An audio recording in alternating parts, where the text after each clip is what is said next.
Okay. Good evening, viewers. It's nice to share this platform to get across to you. And we have earlier had some wonderful discussions on history and things around it by some very good historians, very fine historians, and even otherwise beyond history as well on this platform. So thanks to Ishan for giving us this platform to get across to you. And today, it's not a mono show in the sense that we are three of us. I am Shankar Kumar. I teach history at Hindu College. Alongside is Dr. Snigdha Singh. She teaches history at Miranda. And Narottam Vineet teaches history at Dayal Singh College. So we are three of us. And we shall today be talking about the nodes of the debate around the transition from early India to what we know as early medieval India. So it is basically the process of transformation or the historical trajectories of change that is typified through these words, ancient and medieval.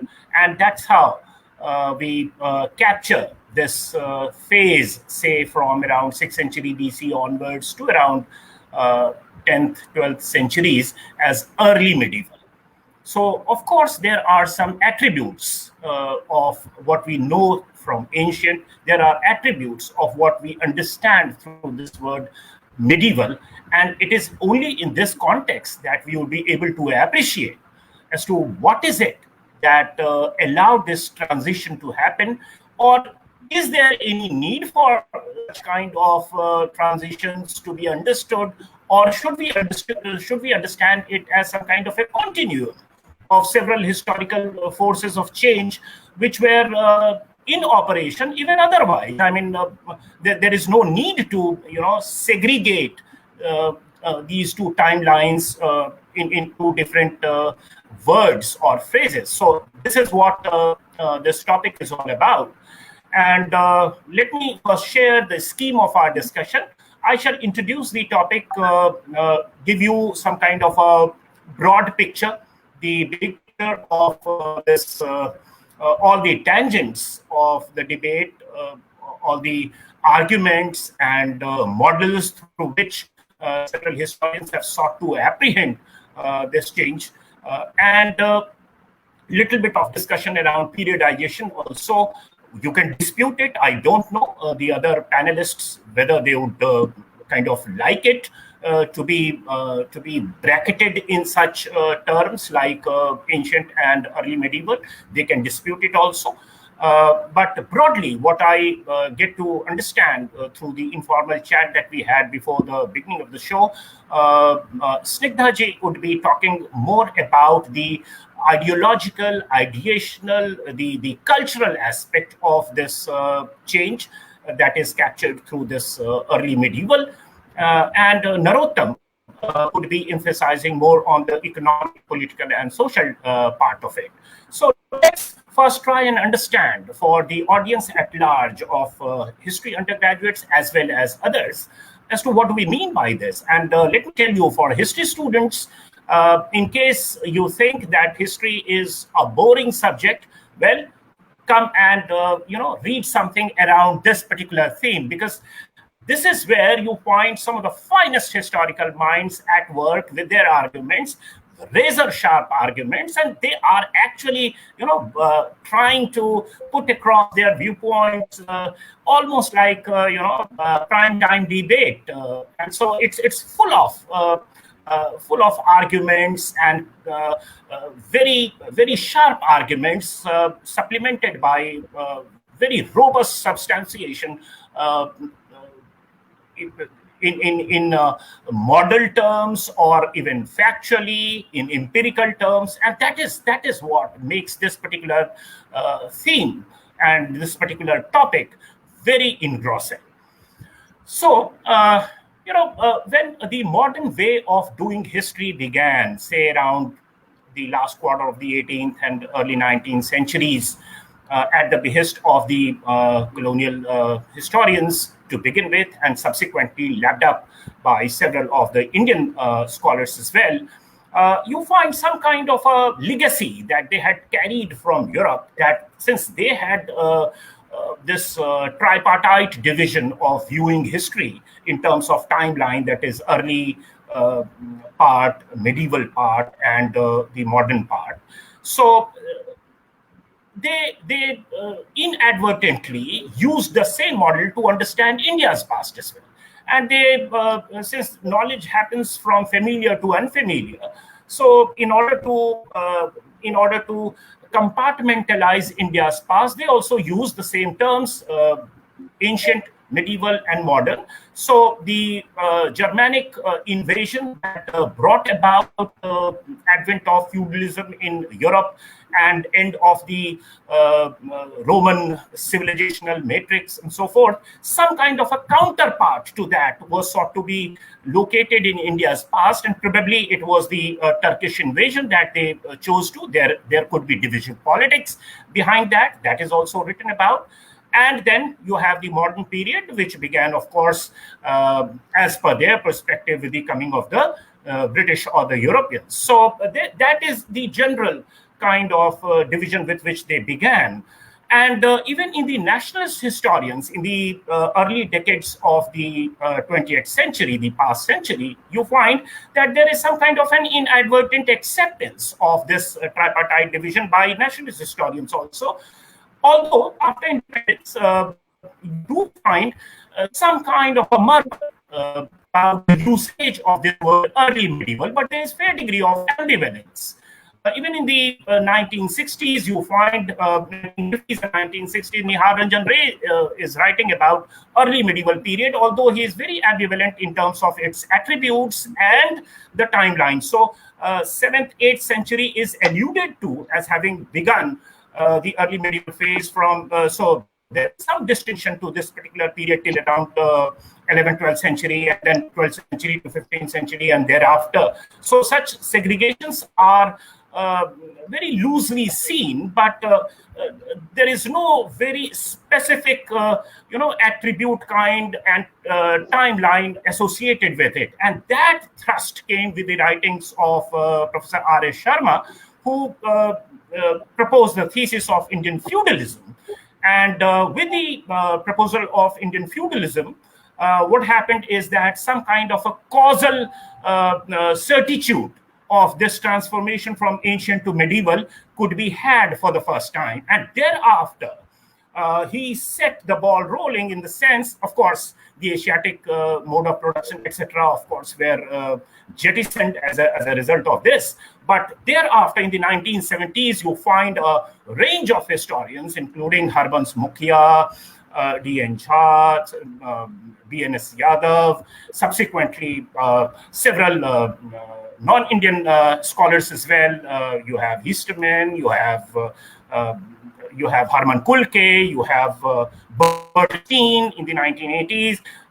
Thereafter, B.D. Chattopadhyay, Bharvi Sahu, they have all joined in to give a different kind of a flair to this debate. And they constitute different coordinates of the debate around this transition. So some kind of a thematic shift in history, some kind of a structural shift in history must have happened around 8th century, around 750, 8th century in general. And that could be located in polity, society, economy, religion, and so forth. And that is to be tracked. Now, different models are used, as I just alluded to, the feudal model proposed by R.S. Sharma and lapped up by several others subsequently. There are historians like Harbans Mukhia who would seek to puncture this argument by alluding to the absence of structural dependence of peasantry on the landlords, the way it was in its classical form in Western France, from where this model, the classical feudal model, has been taken. So, and then, of course, the absence of trade, commerce, monetization, etc., which has been so lucidly written by Professor R.S. Sharma, that is also sought to be, its impact is sought to be minimized by alluding to several transactions that were happening. Of course, they were not luxury transactions, high value transactions, but rudimentary basic level transactions were happening. Agriculture was expanding. New agrarian frontiers are opening up. And with the opening of new agrarian frontiers, also we find a range of crops increasing. So maybe that the material quality of life is also qualitatively changing. So when you look at all these things, when you look at some of the archaeological correlates of these arguments, well, you can problematize the proposition of feudalism, and therefore you have segmentary model of state coming up in a big way in the 1980s. And Burton Steen is the main person who has proposed this, and there he refers to he essentially uses it for South India, and uses it almost uncritically from 7th century to around say 17th century almost. So Vijayanagar Empire and so forth. So some kind of an undifferentiated treatment of the entire period is done with reference to the autonomy of Nadu and the sovereignty, the political sovereignty of the king, basically restricting to only ritual sovereignty and nothing more than that. So basically the idea of the autonomy of Nadu in terms of its administration, in terms of its revenue capacity, in terms of its economy, etc., gets asserted through this. And there are several spin-offs of this. In terms of its economy, etc., gets asserted through this. There are several kind of an echo in my okay. Yeah. Now, alongside that. After this segmentary model, we also have the integrative model proposed by Harman Kulke, supported by V.D. Chattopadhyay, and so forth. And there you find, Brahmadev grants, etc., or the temples getting a lot of importance in terms of becoming the agency by which they could slowly approximate or become agency of the royal control in South Indian kingdoms, and thereby bring disparate areas, Nadus and Urds, under its fold, and that's how the royal power could manifest itself. So there is a variety of models by which we can actually apprehend this particular transformation. But let's try and understand, because we would be moving from one speaker to the other who would be elaborating certain aspect of it. So broadly, in next 5 minutes, I would just tell you about the causal factors used by Professor R.S. Sharma and the way it is disputed by other historians, including proponents of these two models, just to make a broad sense of what the other panelists would be dwelling upon. So when R.S. Sharma is talking of Indian feudalism, he says that, medievalism is understood with respect to smaller polities, regional polities, the pan-India politics is gone, the unitary empires of the earlier period is gone, the cosmopolitanism is gone, that is replaced by the courtly culture, which is decadent and not as open and dynamic as it used to be in the earlier times. Similarly, the trade economy, the economy, which was very open and monetized, urbanized, that is getting very localized, ruralized, demonetized. And there are several other social spin-offs of this, with respect to proliferation of caste, ossification of untouchability, and so forth. The cultural aspect of it would be elaborated by Snigdha ji, so I'm leaving that out. And he attributes this to the breakdown of the long-distance Roman trade India had, maritime contact that India had with the Roman world, and subsequently also with the advent of the Kali age. Now, Kali age is something which is often referred to in the Purana literature, Puranic literature, and even otherwise. Some historians regard it as a Brahmanical construct or metaphor, literary metaphor, whereas Professor Sharma would like us to believe this as a real historical experience of the tax-paying class perhaps refusing to pay taxes, thereby constraining the ruling class to resort to means of donating land to even secular officials, land grants, and so forth, in lieu of salaries, in lieu of money that they earlier could pay by in the form of cash, and since cash was not there, so they had to resort to all these ways and means under duress. In effect, what he's trying to say is that it was the constraint impact of the economy, and this administrative practice of giving land grants, which led to advent of decentralized polity, ruralized economy, and so forth, which we capture by the term feudalism or medievalism. Now, this is something, this causal factor, I'm not talking of the attributes of medievalism. There is fair degree of agreement when V.D. Chattopadhyay writes about it. He also talks of Samanta system, feudatory system, all right. But it is the single mono-causal explanation given by Professor R. S. Sharma that gets disputed in the writings of V.D. Chattopadhyay. And he says that we should rather adopt a process-centric view of history, and we should involve geography. We should look at the political geography of India. So the best way would be to look at as to what is happening in Deccan or South India at the time Mauryans are ruling, or Mauryans are experiencing their heyday. And that tells you that if you look at the archaeological data, we find that they are in the megalithic stage of archaeological development, and that would mean that they are still in the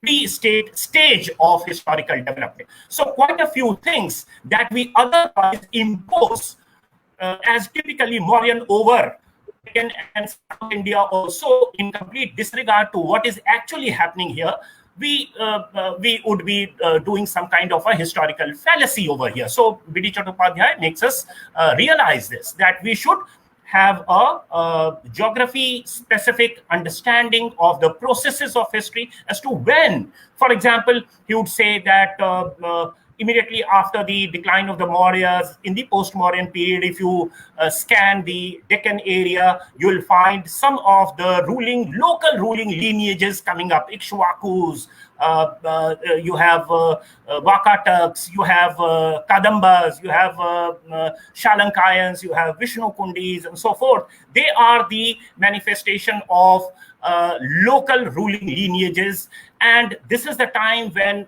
agriculture is fast spreading to different areas, and small regions are about to get formed. They are about to acquire that bit of agricultural capacity, or market is just about to begin or penetrate, or monetization is happening in subtle ways.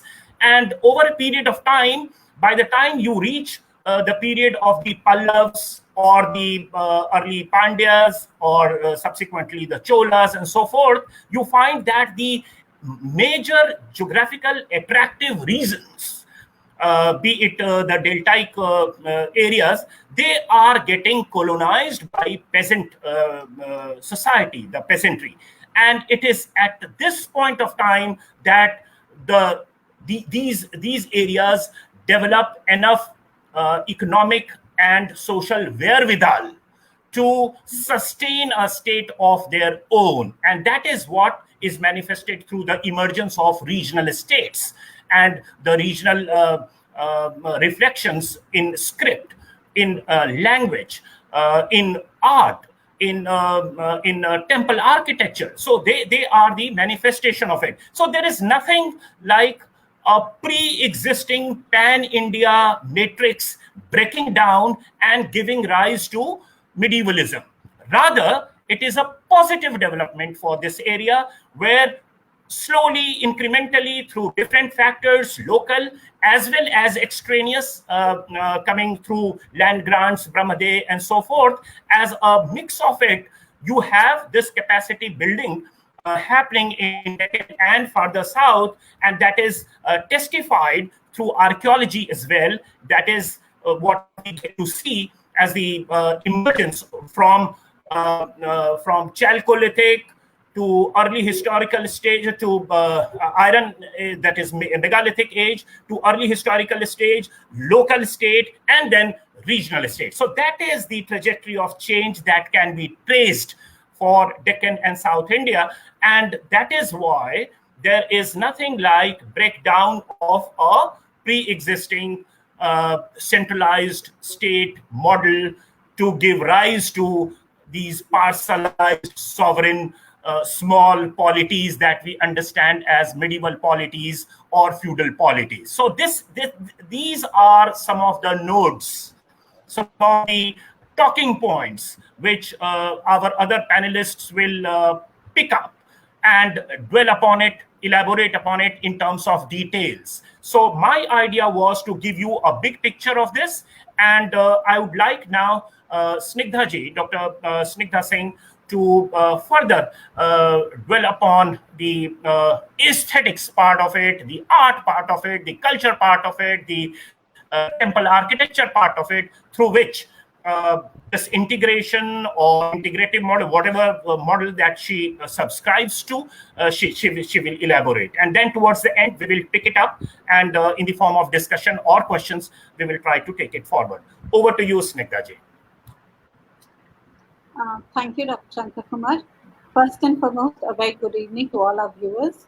A big thank you to Ishan for bringing me on for this conversation. And also, I would like to say that he has brought history, actually live history, I should say, to nearly every household that we could think about.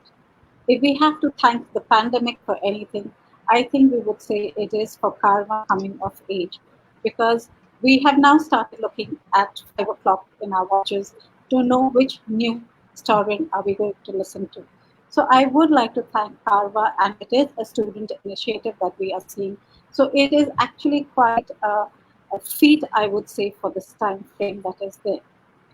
Coming to the conversation, Dr. Kumar has given us a broad view in terms of what we would be talking about, what are the trajectories that are there.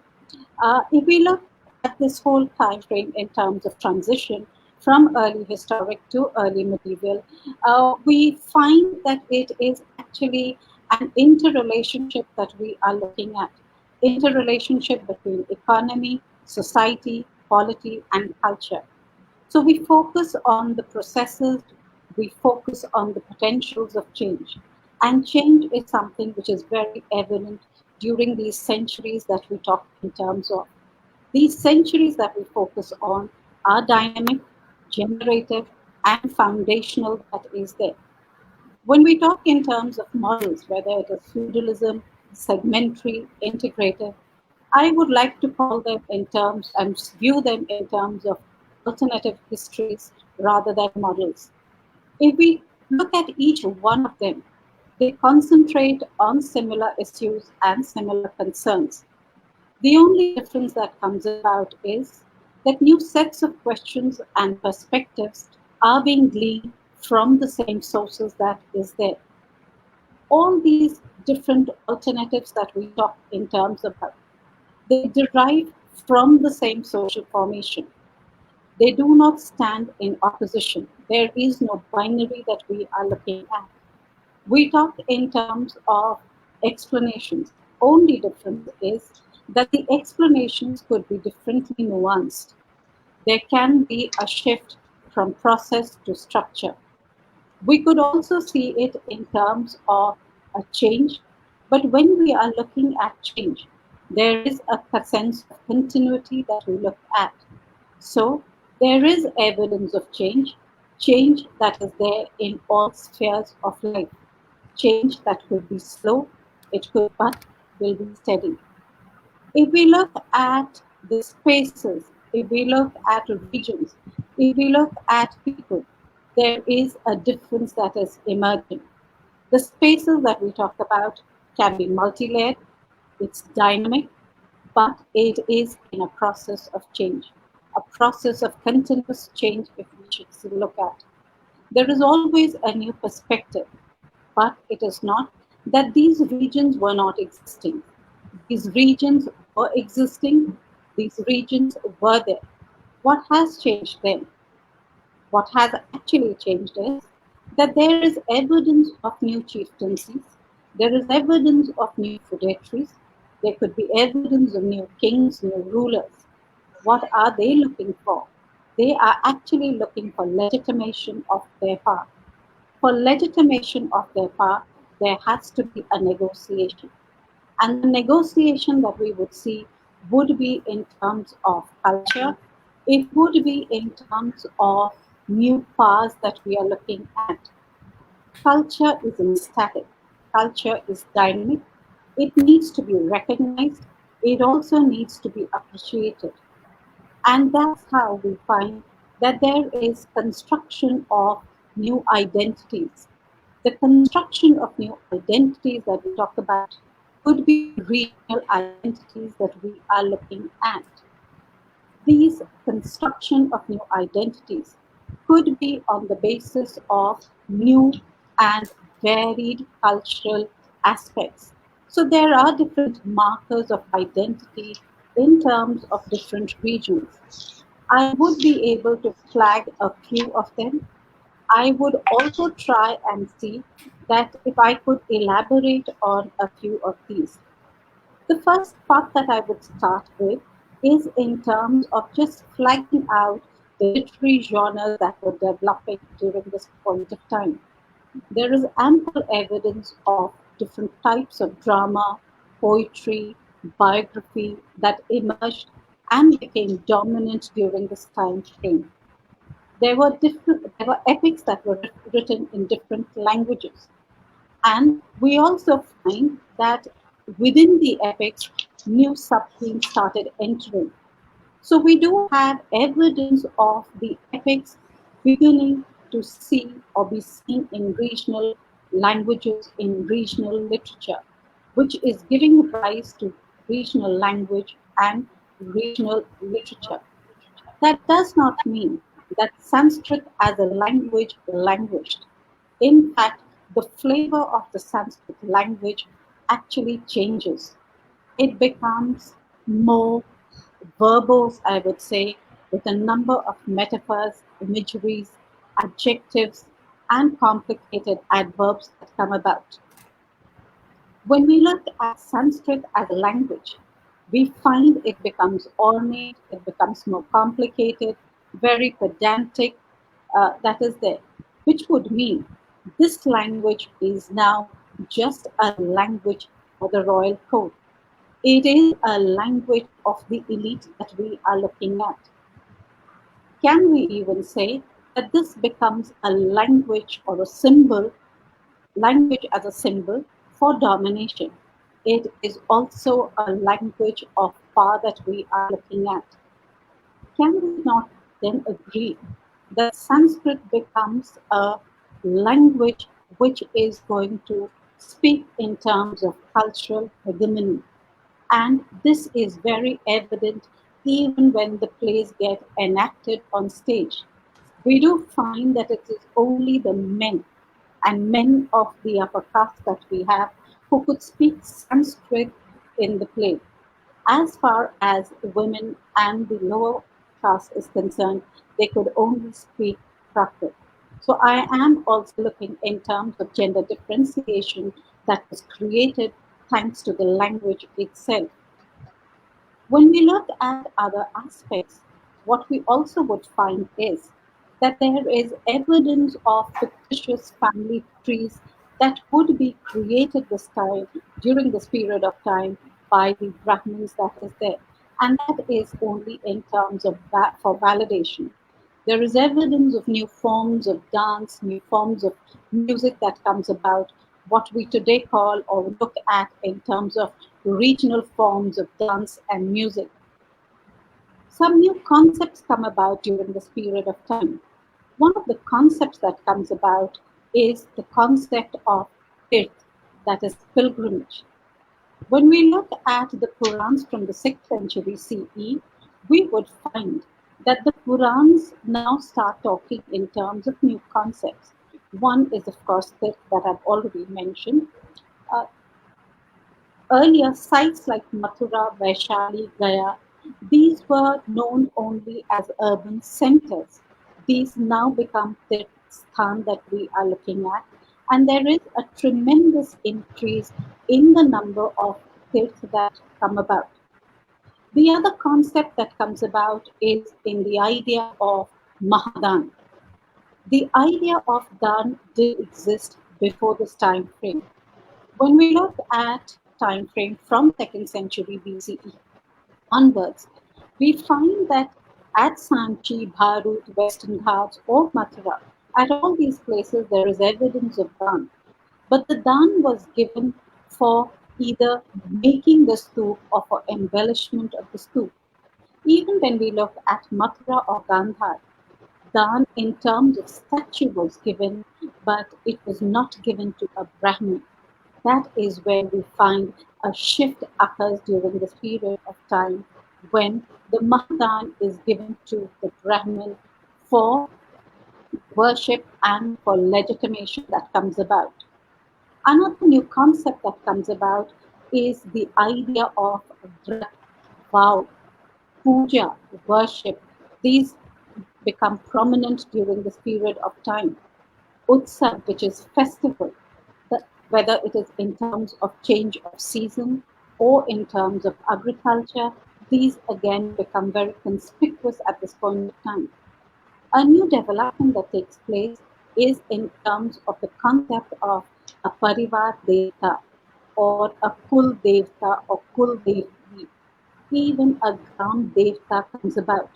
So you find that there is a change even in terms of the religious aspects that we are looking at.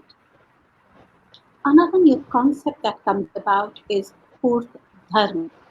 Purth Dharma that is there involved basically in terms of building of temples, tanks, or any object of public utility. These were actually the highest mode of religion during this period of time. During the Upanishadic times, Purth was also mentioned, but Purth was meant for fools who would go to the lower world because tap was of the highest value at that point of time. Whereas in the Puranic literature, merit could be achieved through temple building, which was considered to be greater than any performance of the Vedic sacrifice. Therefore, the dominant ideology that we find during this period of time is Purth Dharma, which is which could be the cause for these large scale building of temples that we find during this period of time. Thus, we are looking at an ideological shift in terms in fields of religion, art, and maybe literature also. Temple architecture enters a new phase of development during this period of time. We have our first permanent material being used, which is stone. There is evidence of stone being used even in terms of the stoop. But we do find that stone becomes a very important part of architecture building during this time. What we also find is that there is a fixed architectural conception and a structural design which is present. But within this conception, there is evidence of variations, and the variations were possible within this framework. This is the reason why. We have a number of regional schools of architecture that come about at this point of time. When we look at temples that we see in the time of the Guptas, we would find that the temple consisted were very, very simple, and the temple that we have just had three main parts: the Griha, which is the sanctum, the Mandap, and the porch. These are the main three features that we have. If we look at the temples in the transition period, we actually find they become more like palaces. They become a temple complex that we are looking at. The deity is more like the king now, and the temple is more like the palace. In fact, the height of the temples that we have, it keeps increasing. It seems as if the temples now somewhere is in rivalry of the mountain peaks. Just to give a little example, the Lingaraj temple, which is at Bhubaneswar, is actually 148 feet in height. The Kunar Temple at Puri did not want to stay far behind, so it increased its height to 225 feet. Unfortunately, the shikhar of the Kunar Temple has actually fallen off.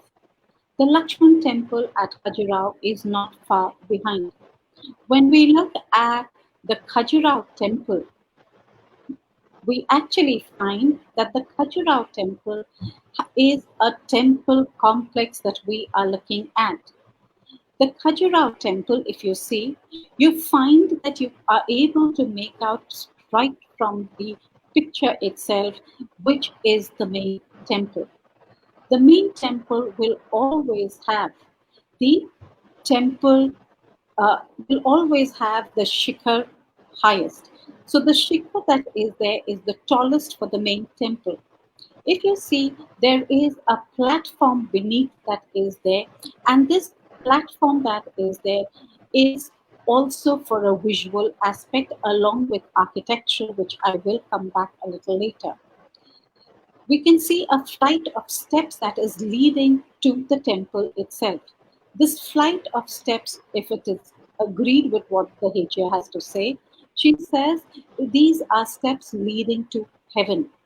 That is the kind of temple structure that we are looking at.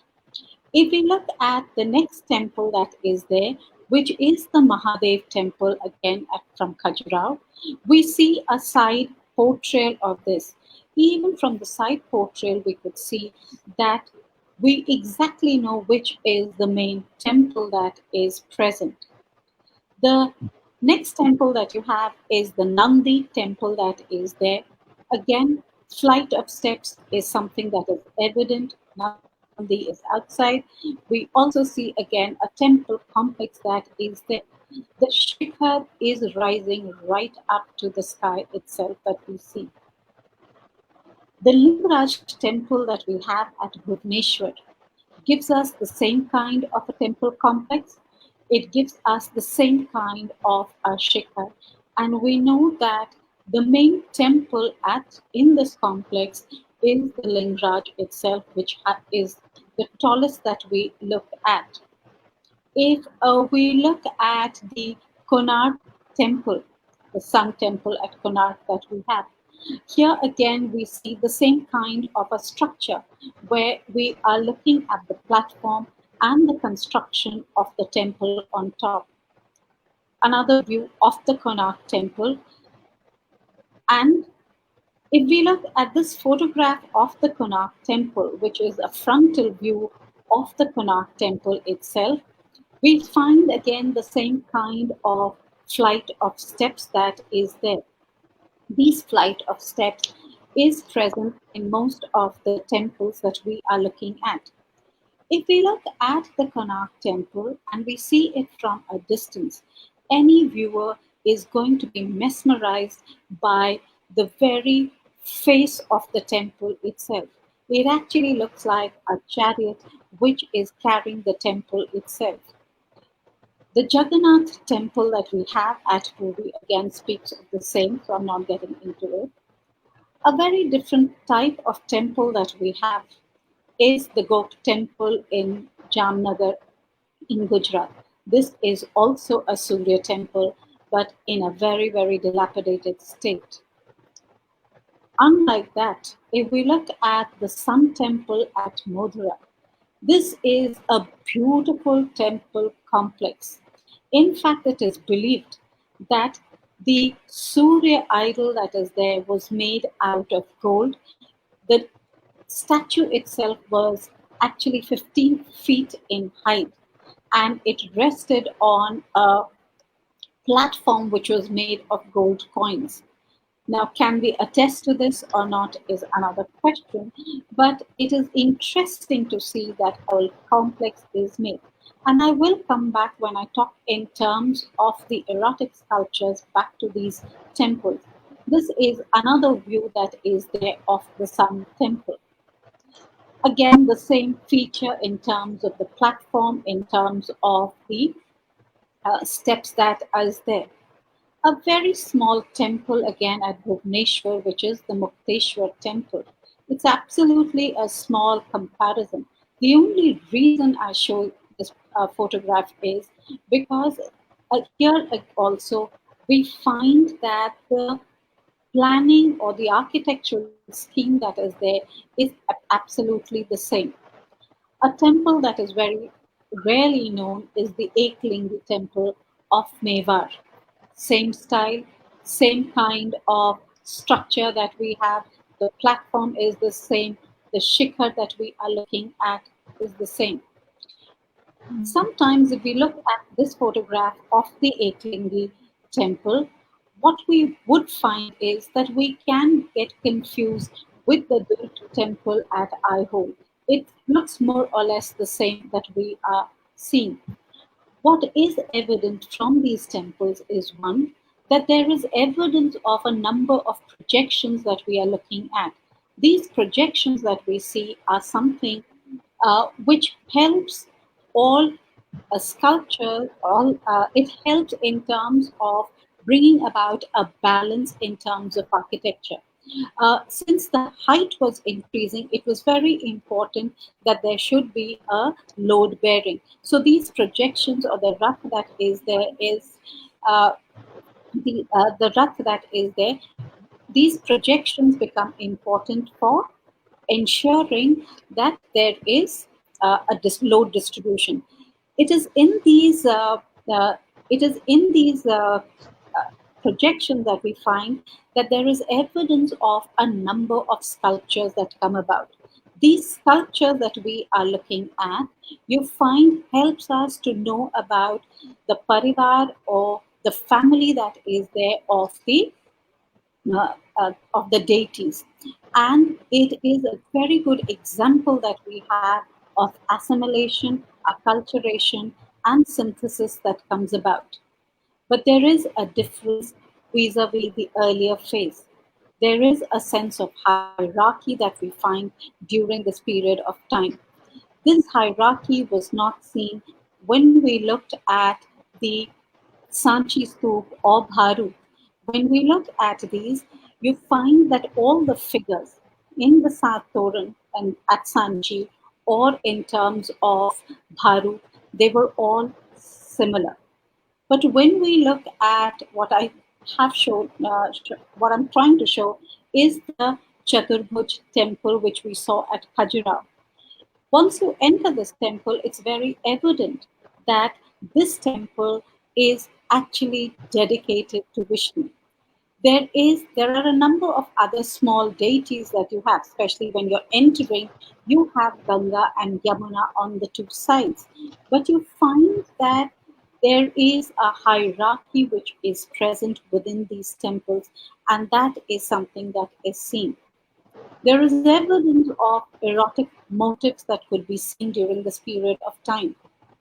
Originally, they were only seen or known as fertility symbols, but in the temple architecture, they actually become they become auspicious symbols that is there.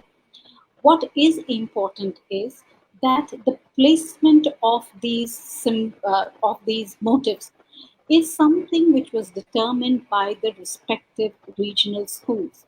For example, at Khajuraho and at Kunar, we find that the erotic sculptures are in the main wall of the temple.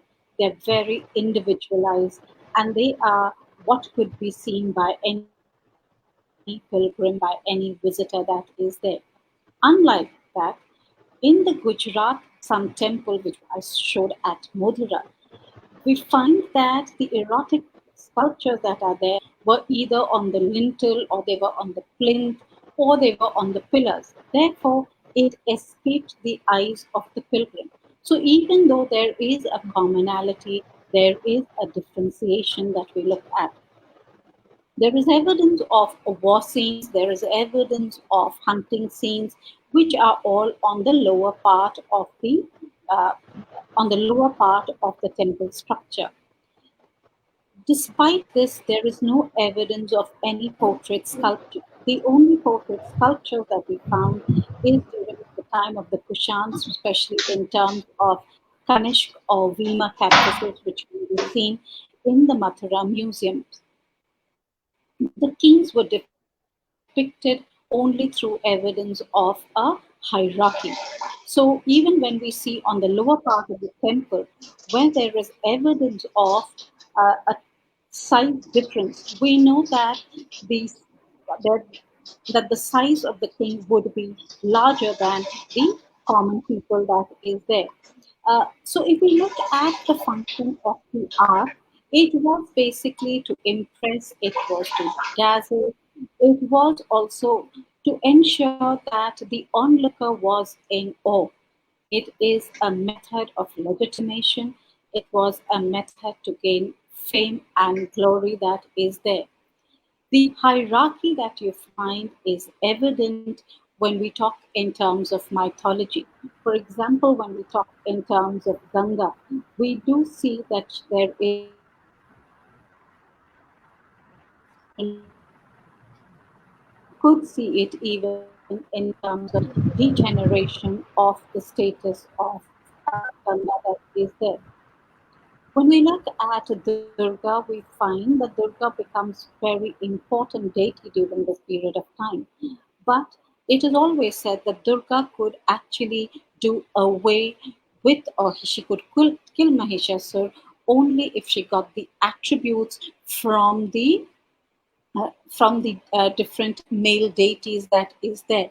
And despite the fact that Durga is able to kill Mahishasur, the credit is being given to the attributes that were given to her.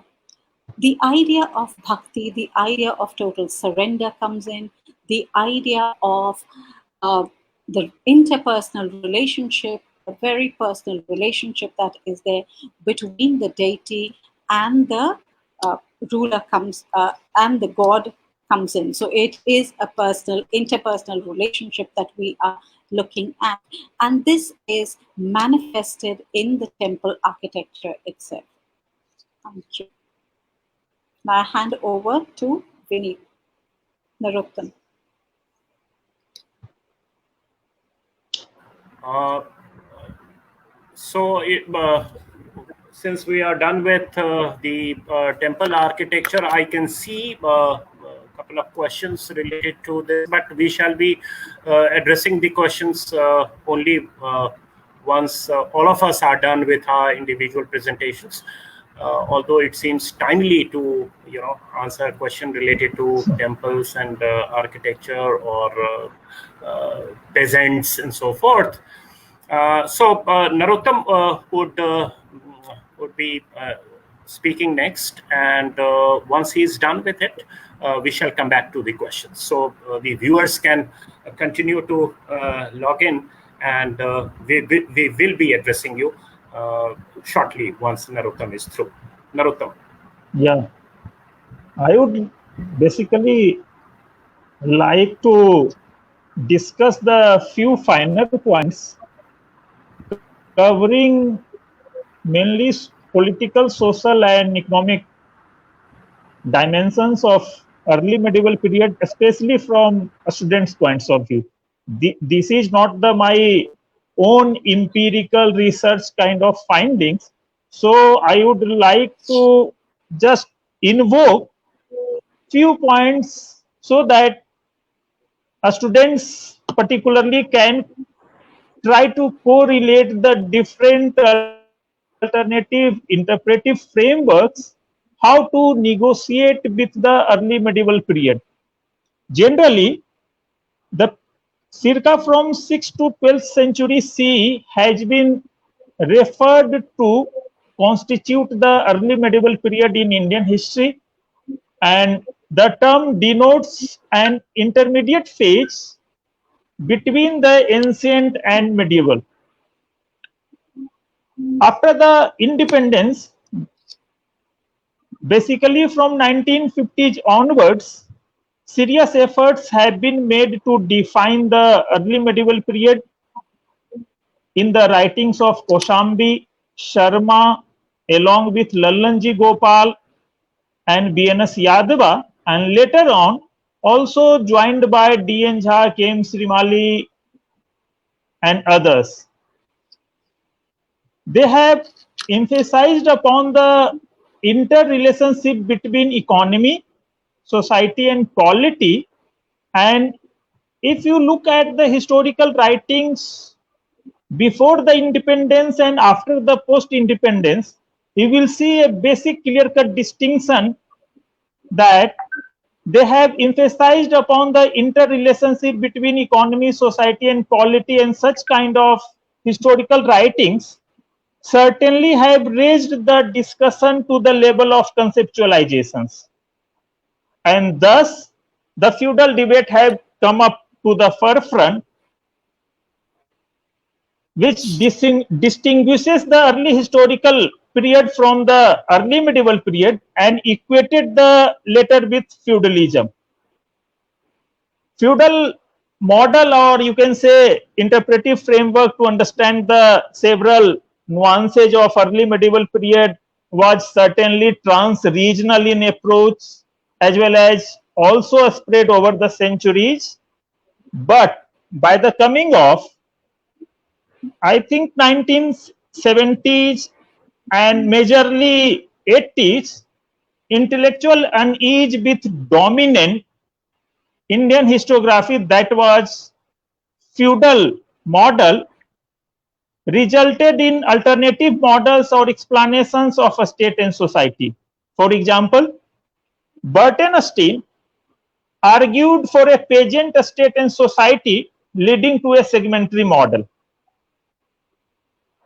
I would like to highlight the few important constituents of segmentary model later on.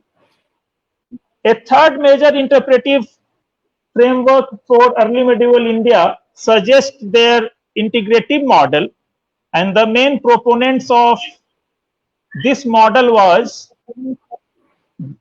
this school is Harman Kulke and B.D. Chattopadhyay, and later also very finely supported by Vairavi Prasad Sahu. According to this model, early medieval centuries were marked by the formation and proliferation of states at regional level. They talks about the phased structural evolution of regional, supra-regional states or societies across regions. But before moving further, I would like to highlight one or two important points at this stage, that the opponents of Indian feudalism did not wait to emerge till the 1970s. If you look at the historical writings from 1950s onwards, after the D.D. Kosambi's two-stage theory of Indian feudalism, and subsequently in 1958 R.S. Sharma had published a article on Indian feudalism in JSO. In fact, immediately year after the publication of Sharma's monumental work Indian Feudalism, the idea was questioned by D.C. Sarkar in 1966. Another point I would like to highlight here is that what is meant by alternative interpretive frameworks. Alternative models also concentrate on similar issues and concerns. It doesn't mean that they were entirely antagonistic to their views. This uh, false conceptions always we should keep in mind, but they do it differently by addressing the sources with new set of questions and perspectives. Again, after independence or before coming to the Indian feudal model in a bit detailed fashion, I want to place few things in front of the audience. First, these concepts very successfully and effectively destroyed the conventional picture of the medieval regional kingdoms as centrally governed unitary states for entire Indian subcontinent. It was also for North India as well as South India. And secondly, these interpretive frameworks also undid the notion of dark ages, which was usually ascribed to the early medieval centuries by focusing on the processes and potentials of change. In fact, these centuries, roughly from circa 6th century to 12th century CE, are increasingly being seen as dynamic, generative, and foundational. Now, if you come to the Indian feudal model, the Marxist historiography from late 1950s onwards have divided the early India or early Indian history into two broad chronological blocks. Just opposed these are early historical period and early medieval period. The early medieval period had been discussed in terms of Indian feudalism by Koshambi, Sharma, Yadava, Jha, Nandi, Srimali, and etc. The characteristic features of these can be enumerated as political parcelization or decentralization, rise of a class of landed intermediaries, a closed, self-sufficient village economy, decline of trade, commodity production, contraction in the usage of metallic currency, and urbanism, proliferation of castes, subjection of peasantry, and just right now, Snigdha ji have already highlighted the cultural and ideological aspects of feudalism. Here, one should also try to keep in mind that the causes of the origin of feudalism should not be confused with the traits of its structure. These are the two different things we should always keep in mind. In India, internal convulsions seem to have been the main reason behind the widespread practice of land grants. Here, however, BD Chattopadhyay have criticized Sharma for considering the land grants to be the cause of political fragmentation and the rise of states. Fragmentation or segmentation should not be regarded as the lasting feature of Indian feudalism. Kulke have also highlighted the integrative role of land grants in the context of Orissa at social, religious, and ideological levels, and he talks about Samantization. But if you look at the Sharma's writing and particularly the Indian feudalism, his monumental work Indian feudalism, he has already pointed out the integrative role of land grants through acculturation in that book, and land grants played a crucial role in transition from ancient to medieval. Here, particularly for a student's point of view, they should always keep in mind that regionalism is not incongruous with feudalism. Regional perspectives with pan-Indian and world perspectives should be adopted to understand the several finer points of transition from ancient to medieval. And again, feudalism in India is not a straight jacketed processes that lasted over the 6 centuries. in fact feudalism in India. That's why R.S. Sharma is using Indian feudalism rather than feudalism in India. So Indian variant of feudalism he is talking about, and feudalism in India can be talked about in terms of two phases. First phase coincides with the decline of towns, paucity of coins, and decline of long distance trade. And second phase can be explained in terms of land grants, fits well with the shrinkage of towns, but the decline of towns trade may not fully account for the widespread practice of land grants. Internal social dynamics in the form of culeage explains the practice of land grants, and culeage suggests serious dent in the Varna based social order. Land grants at the same time also promoted agrarian expansion, production diverted to support regional constructions and the production of idols. Impacts of land grants on the caste system can also be easily explained in terms of peasantization of tribes, increase in the position of the Shudras and relative decline in the position of Vaisyas, proliferation of jatis, not only among the Shudras but also among the Brahmanas, Kshatriyas and Vaishyas. Having said that, if you look at the different aspects of Indian feudalism and the critique of Indian feudalism by Harvansh Mukhia basically talks about peasants in India enjoyed autonomy of production because he had complete control over the means of production, and he also questioned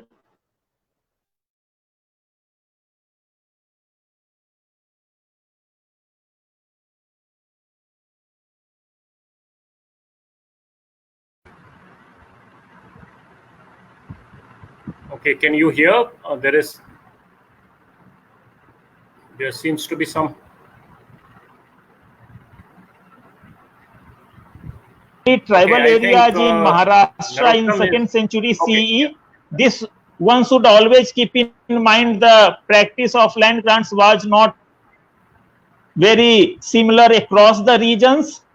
By the coming of 4th and 5th centuries, you can see the practice of land grants in the region of Madhya Pradesh, and D.N. Jha have also highlighted the practice of issuance of land grants in the region of Bengal by the coming of 5th and 6th century, Odisha 6th and 7th century, Assam 7th century, and in the peninsular India, the practice of land grants can be seen under the Cholas from 9th century to 12th century.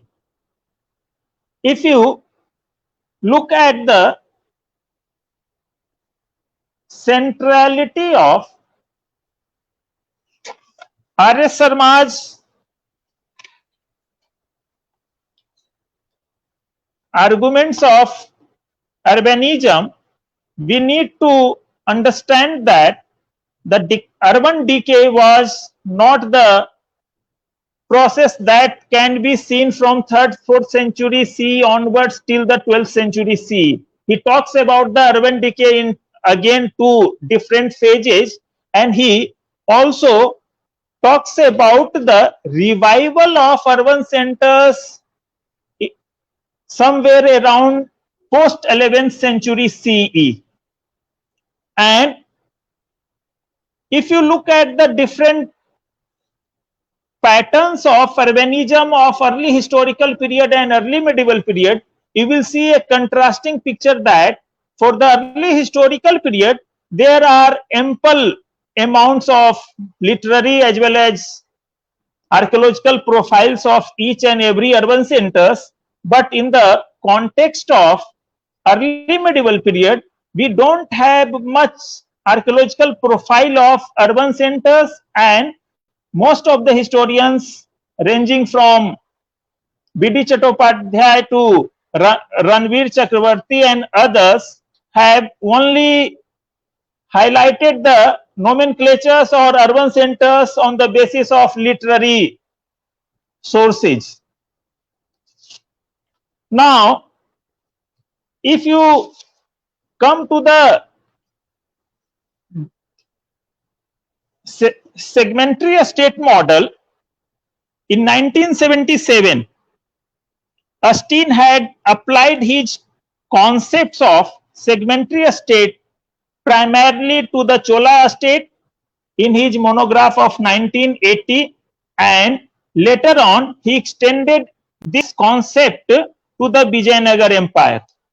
And he also talks about two important features in terms of devoid of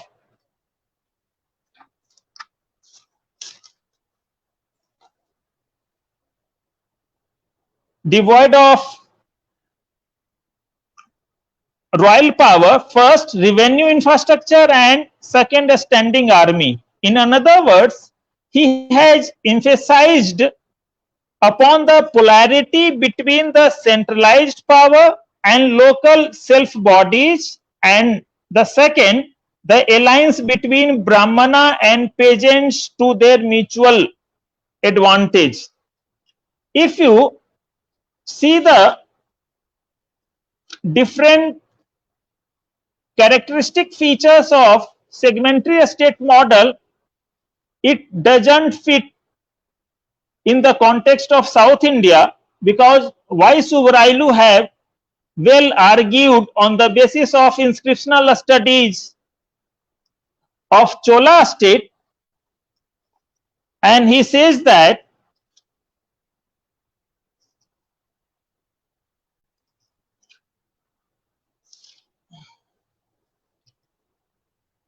the four parts of the Chola period cannot be understood as a single unit, and in doing so he highlighted the Chola period in terms of four different stages.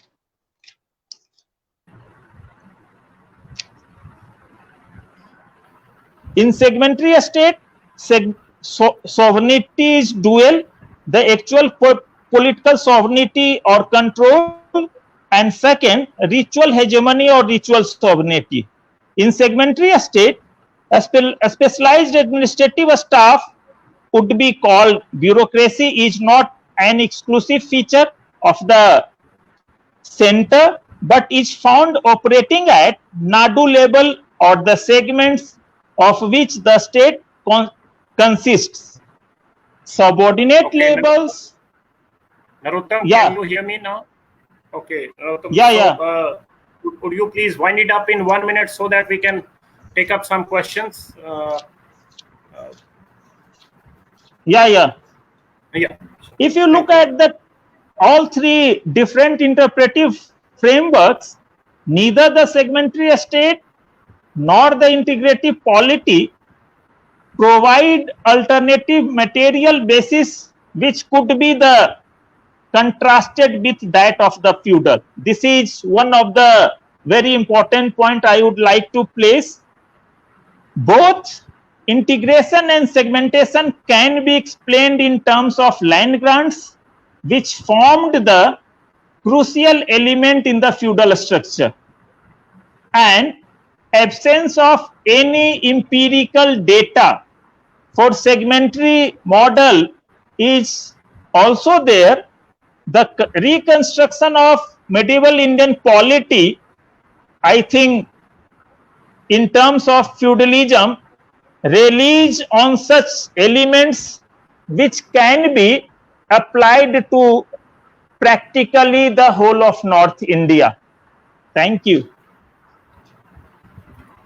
Okay, thank you, Vineet. So we are through with the individual presentations done by Dr. Snigdha Singh and Narottam Vineet. And let's come back to exploring quite a few things or connecting some loose, ends that remains so far as trying to comprehensively cover this particular timeline in terms of its attributes, in terms of the range of historiography, the variants. Vineet just now spoke about a variety of models, integrative, segmentary, feudal, and so forth. And Snigdha Singh spoke about the temple architecture, reflecting quite a few changed sensibilities. A very part of this changed times that we are talking of, whether we label it as something else.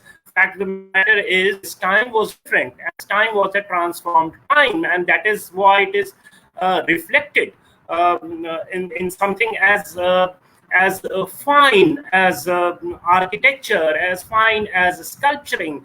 The gender aspect was also brilliantly brought about by Dr. Singh, and so what we find is that this particular period, early medieval period, whether we access it through feudalism, whether we access it through integrative model or segmentary state, we do lose out on quite a few things in terms of the limitations of a particular model.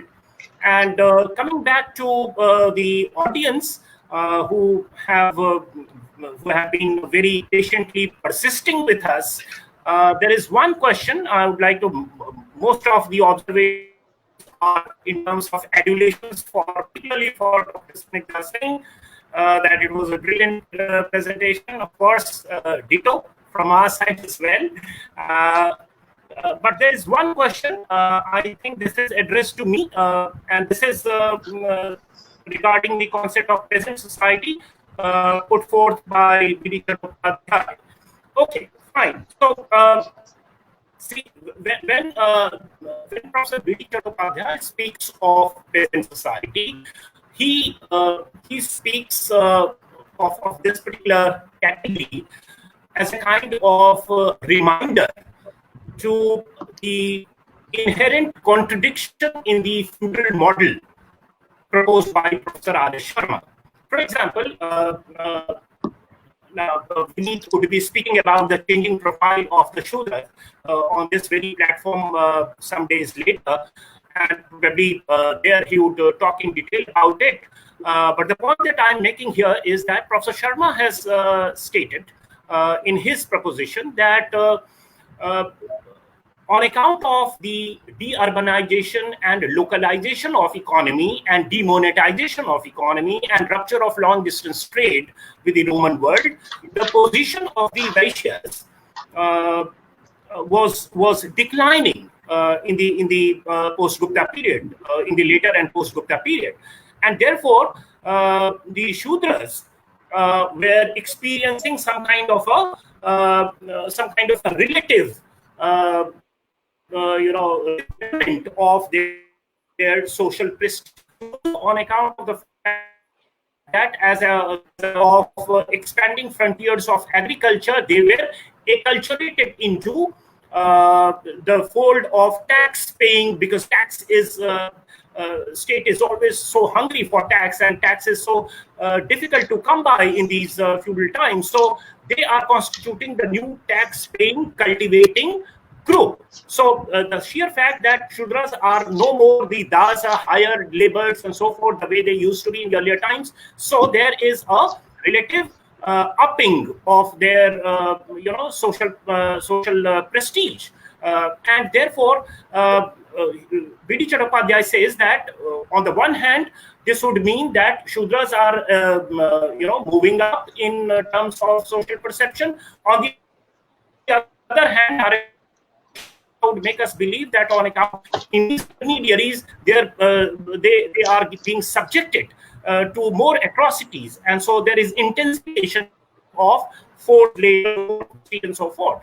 So this is the contradiction that B.D. Chattopadhyay points out, and then he says that we have to probably move away from the dharma shastric notion of who Yes.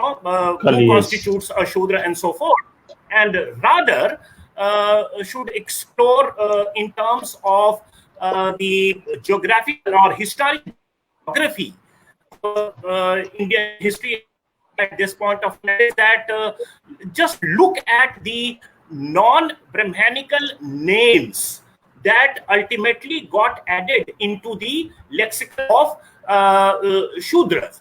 So in the category of Shudras, and that will give you a hint as to who were the peasant, what constituted the peasant groups at different point of time, at around this time, and at different places. And he lists quite a few. He talks about quite a few such peasant groups who have non-Brahmanical, essentially non-Brahmanical names, who are counted as Shudras in the subsequent literature from Assam. He talks about some in Rajasthan, Gujarat area. He talks about quite a few from the Andhra, Telangana area also, Reddys and so forth. And that Kaivarta in Bengal area, Mahamattaras. That is how you get to know that who constituted the peasantry as a group, as a social group at around this point of time. You will discover that regional states come subsequently. So the base, the resource base for the states to emerge is already constituted by quite a few groups, essentially agrarian groups, agricultural groups, peasant groups. And it is only subsequently with the coming of the state, regional state, that a particular caste affiliation was assigned to them, or they got affiliated to it. So that is how P.D. Chattopadhyay actually brings in the category of peasant society. And of course, unless I'm not very clear by your question, unless you are asking it in the South Indian temple economy context, then it has to be Brahmin Peasant Alliance, which I think Narottam did allude to, and where the temples had become the superordinate Blended means by magnet. which the royal authority could access and could galvanize and bring in this kind of an alliance between the Brahmins and the peasants, even in the Ur area and so forth, in the management of, by transacting the management of the temples and so forth, and royal patronage and so forth. So that I'm not clear as to what your, what is the original intent behind this particular thing, but that is what I could understand, and that is the best to which I could answer this question. So in case other panelists, Dr. Snigdha Singh or Narottam Vinit, wants to add to something, or maybe, well, there is one question. What was the reason why? What was the reason why the feudal system did develop as in? Is it cultural? There is another question by Fanshi. The question is, both of you, we are making use of different models for studying a period. Okay.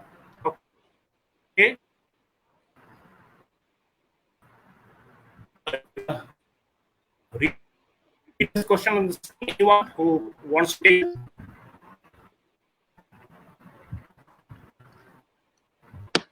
Question.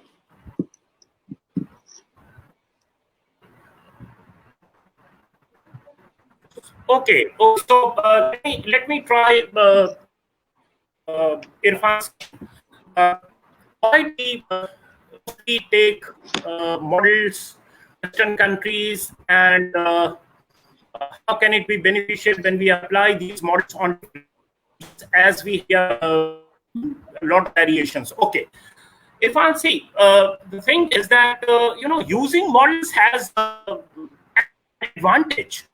It also has disadvantages. Models give you a very robust reach by which you can anticipate quite a few aspects of your understanding that you have not explored. So they learn.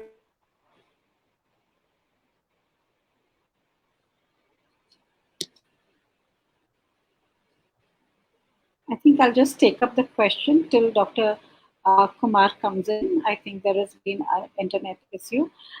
What I'm looking at in terms of your question is, example, Sanjay Subramanian, Professor Sanjay talked about the feudal model borrowed from Western and the segmentary state is borrowed from South Africa, East Africa, society, and so forth, and hence it is suitability of the models for Asiatic realities could be under question. Fine, that's okay, but you have a range of facts, and you want to make some meaning out of it. Okay, so in order to make it meaningful, and in order to reach out to a wider audience, you do have models, and that is how it works. So unless we devise something which is seeped in the regional reality or local reality of a particular place, and then explain it as such, then what happens is that when a person from some other place wants to understand that reality, he or she will have this problem. They will have to first read the entire details of that, and then only they can form opinion. But if you have a well-knit model, quite a few things can flow from it. So the sensibility of history as a discipline is antithetical to it. We are not under duress to propose models like the sociologists have, because our discipline is ideographic, it's not nomothetic. So that way it has advantages, it has disadvantages. So that's my take on this. And if Snigdha ji wants to speak, yeah. Just can I add one line? Yeah, please. Yes, Narottam. Yeah, actually, use of models. I think Sarmaj in initial writings was very much a skeptic in the use of various models for social sciences, but he also highlighted the merits of different models and which models are of the right type and can be used as a tool of analysis. When he moved further to use the model of feudalism from 1965 to 2001, with the coming of his latest book, Early Medieval Indian Society, a Study in Feudalization, he clearly mentions that the use of models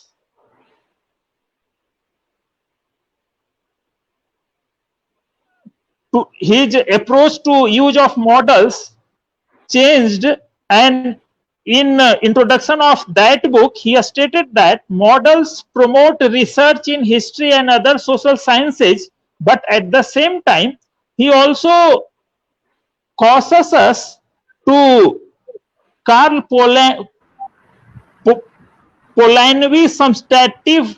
substantivist approach while highlighting the different processes of particular historical period to understand the finer points in terms of particular use of labels.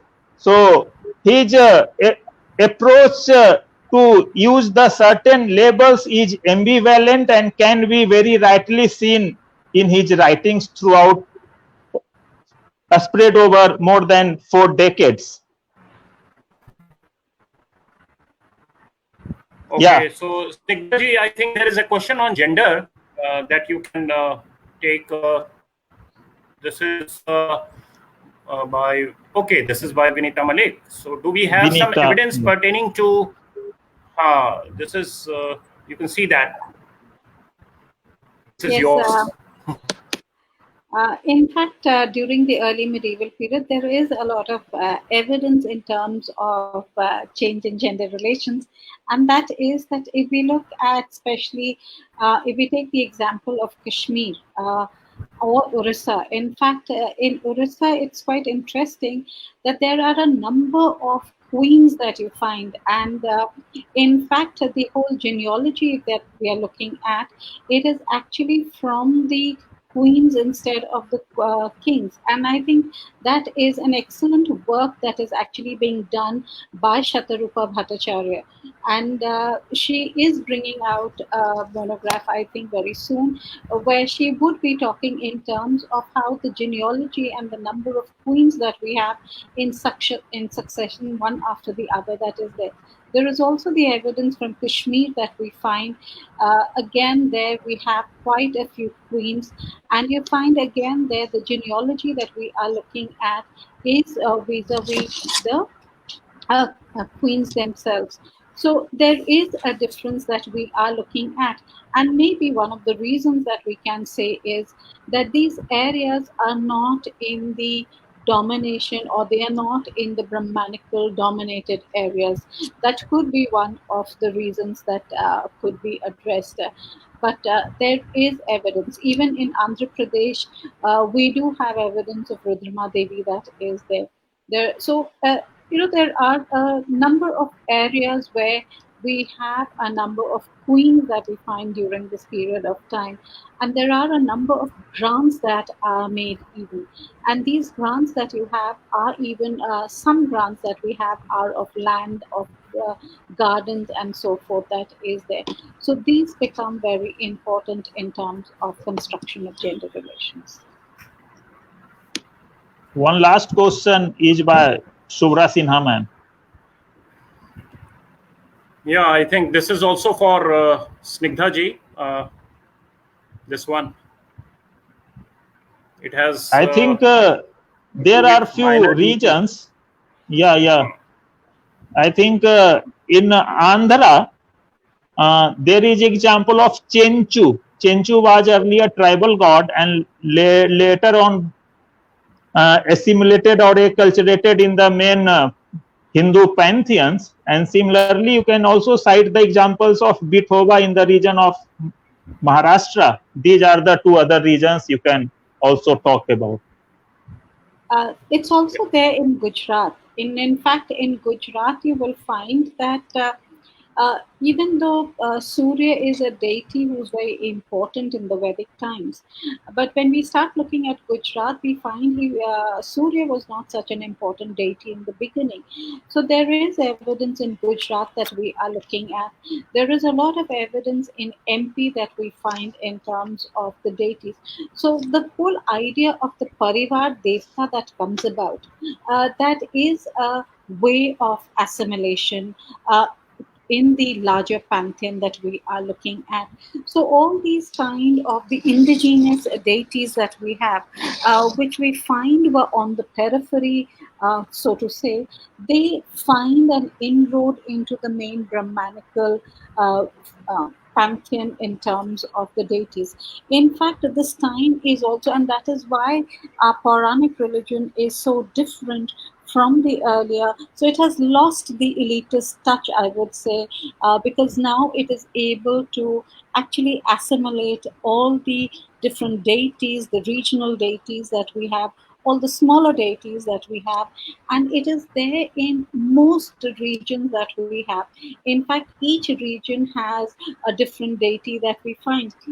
For example, there is a deity in Orissa who was earlier said to be what they called a Bhyanak deity.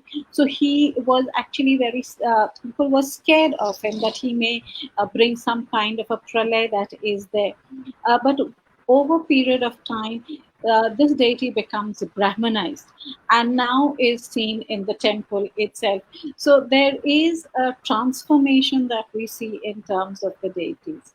And it's present in quite a few areas. It's also there in Bihar, it's there in Jharkhand. So there are a number of areas that you have, and this is a process that we see at this point of time. So that is a change that is there. I think the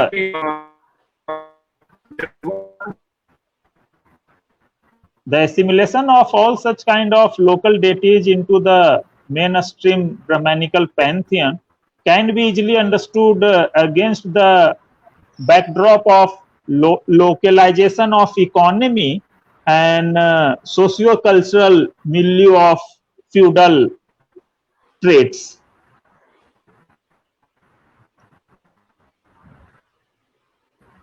Concept of grama dharma, kula devta, grama vyavhara, and so forth.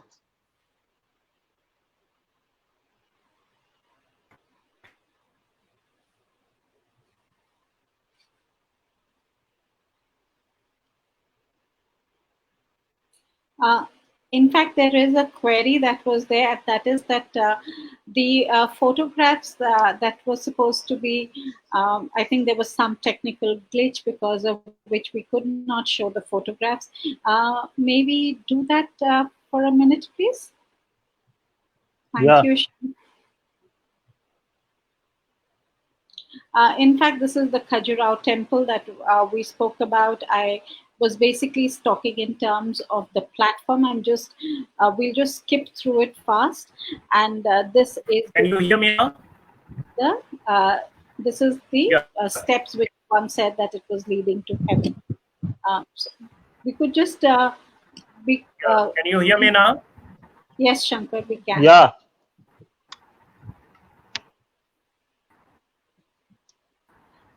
Again, what I talk about is the. I was trying to answer.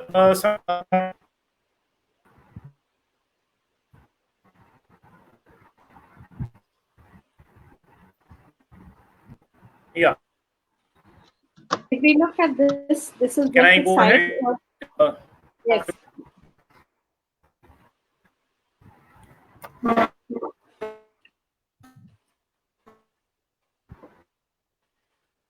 I'm just going back, and here you see the side, and what we are mainly looking at is the main sanctum that is there, which is very evident.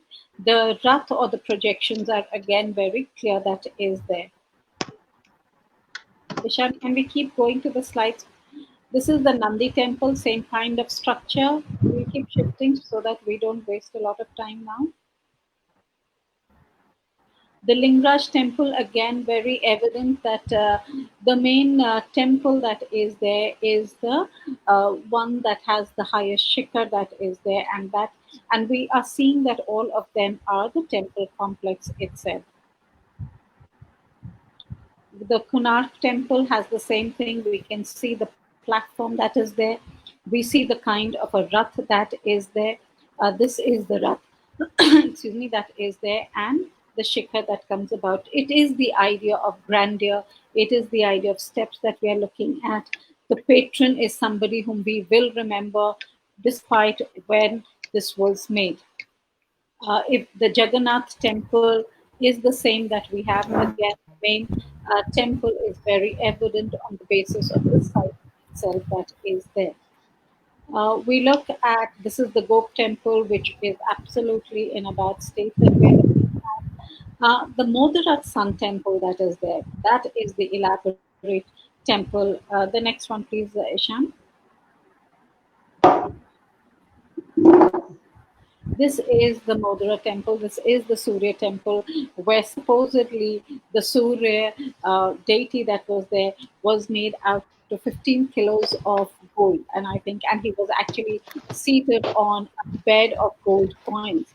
And the complex is exquisite. It is worth seeing, not during pandemic, of course. Then the same, this is another part or another view also of the Sun Temple at Modhra itself that is there. The Eklingi temple that we have from, the Mukteshwar temple, just to show that even if it's a small scale, the execution remains the same that is there. So again, we know which is the main temple that we're talking about. The Eklingi was something that we hardly hear about, we hardly talk, it's very badly maintained.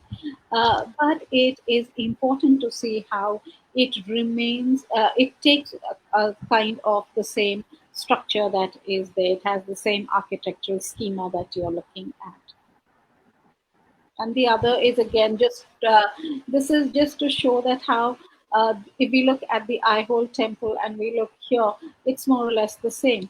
And this brings me to another point which I did not have time, so I didn't talk about it, and that is the yali that is there.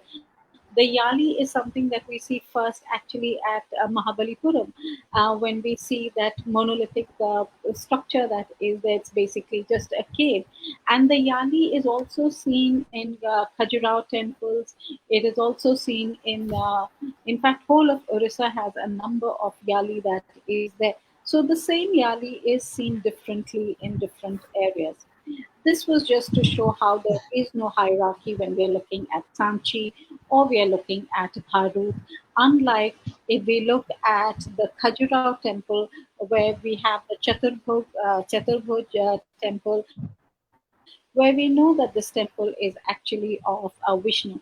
We do have Ganga Yamuna on the sides, we do have the smaller deities that are there, but it shows the hierarchy that is evident in terms of Khajuraho or the other absent.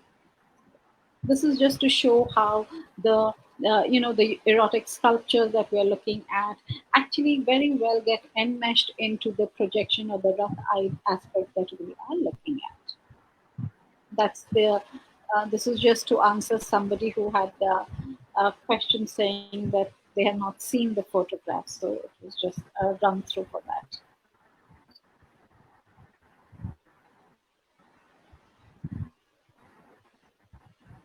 Okay, thank you. I think we have taken care of the questions. Thank you, Dr. Snigdha Singh. Thank you, Narottam.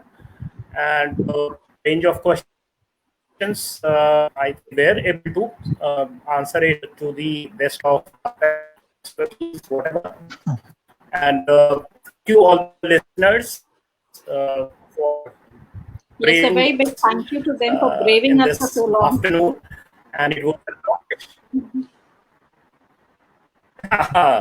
so it was a rather long session. I think 30 minutes already, and these are difficult times for us. We have so many other to, so let's break for that. And thank you again. Let me register my thanks to Ishan again. It's a wonderful platform over which we could make a festive fest out of these difficult. Absolutely. A big thank you to the viewers and a big thank you to Ishan and to both of my panelists. Thank you. Where is Ishan?